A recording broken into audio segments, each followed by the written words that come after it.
Result தெரிந்தது. திமுக பக்கம் தலை வைக்கிறார் செல்லூர் ராஜு. எடப்பாடி அதிர்ச்சி. செல்லூர் ராஜு சமீபத்தில் ராகுல் காந்தியை வாழ்த்தி பதிவிட்ட சம்பவம் அதிமுகவில் புயலை கிளப்பிய நிலையில் தற்போது எடப்பாடி பழனிசாமிக்கு பெரும் தலைவலியை உண்டாக்கும் சம்பவம் வெளியாகி பரபரப்பை உண்டாக்கியிருக்கிறது. மதுரை அதிமுகவில் உதயகுமார், செல்லூர் ராஜு, ராஜன் செல்லப்பா இடையே அதிகாரம் மோதல் தொடர்ச்சியாக இருந்து வருகிறது. நாடாளுமன்ற தேர்தலில் இந்த மூவரின் கருத்தை கேட்காமல் எடப்பாடி பழனிசாமி பல கட்சிகள் மாறி வந்த சரவணனை வேட்பாளராக அறிவித்தார். இது மதுரை அதிமுகவில் குழப்பத்தை உண்டாக்கியது. அத்துடன் மதுரையில் எப்படியும் வெற்றி பெற்றே தீர வேண்டும், முக்குளத்தோர் மண் எனப்படும் மதுரையில் அதிமுக வெற்றி பெற்றால் அது எடப்பாடி பழனிசாமிக்கு அரசியல் எதிர்காலத்தை கொடுக்கும் என கணித்திருந்தார். பொறுப்பையும் செல்லூர் ராஜுவிடம் கொடுத்திருந்தார். ஆனால் தேர்தலுக்கு பிந்தைய சர்வே முடிவுகளில் மதுரையில் அதிமுக 3வது இடத்தை பிடிக்கும் என்றே கூறப்பட்டிருக்கிறது. இதை எடப்பாடி பழனிசாமி வேட்பாளர் சரவணனிடம் கேட்டதாகவும் அதற்கு கட்சியில் முழுமையான ஒத்துழைப்பு இல்லை என சரவணன் கூறியதாகவும் கூறப்படுகிறது. இதனை அடுத்து எடப்பாடி பழனிசாமி மதுரை நிலவரம் குறித்து கடும் அதிருப்தி அடைந்திருக்கிறாராம்.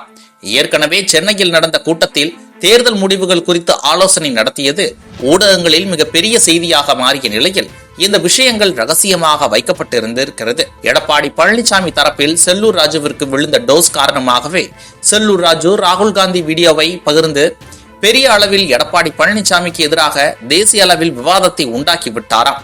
இனியும் எடப்பாடி அதிகாரத்தை காட்ட முயன்றால் திமுக பக்கம் செல்வதற்கும் செல்லூர் ராஜு முடிவு செய்திருப்பதாக கூறுகின்றனர் மதுரை வட்டாரங்கள்.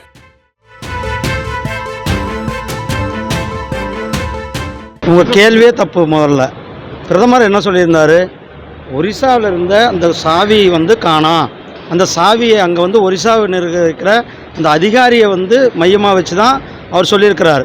அதாவது ஸ்டாலின் அவர்கள் தவறான ஒரு தகவலை தமிழ்நாட்டில் திரித்து சொல்லி கொண்டிருக்கிறார்.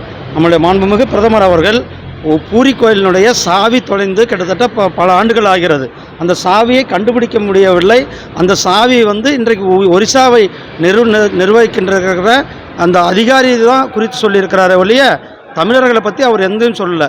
தமிழர்களுக்கும் தமிழுக்கும் எந்த அளவுக்கு பிரதமர் மரியாதை கொடுத்திருக்கிறார் என்பது நமக்கு எல்லாம் தெரியும்.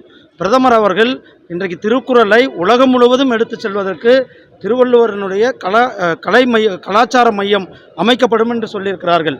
35க்கு மேற்பட்ட மொழிகளில் திருக்குறளை மொழிபெயர்த்து உலகம் முழுவதும் வெளியிட்டிருக்கிறார்கள். அதே போல் ஐநா சபையில் ஏதோ தமிழ்நாட்டில் அவர் பேசலை, ஐநா சபையில் போய் பேசினார். யாதும் ஊரே யாவரும் கேளீர் என்று. திமுகவும் தான் மேலே ஆட்சியில் இருந்தாங்க. எப்பயாவது அவங்க பொங்கல் விழா கொண்டாடி இருக்கார்களா?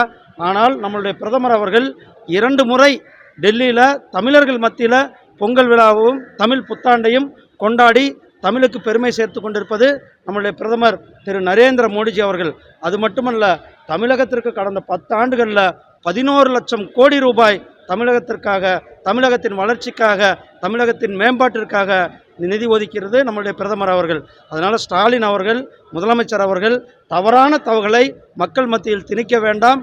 இது இண்டி கூட்டணி தோல்வி பயத்தில் இந்த உளவிற்கு கொண்டிருக்கக்கூடாது.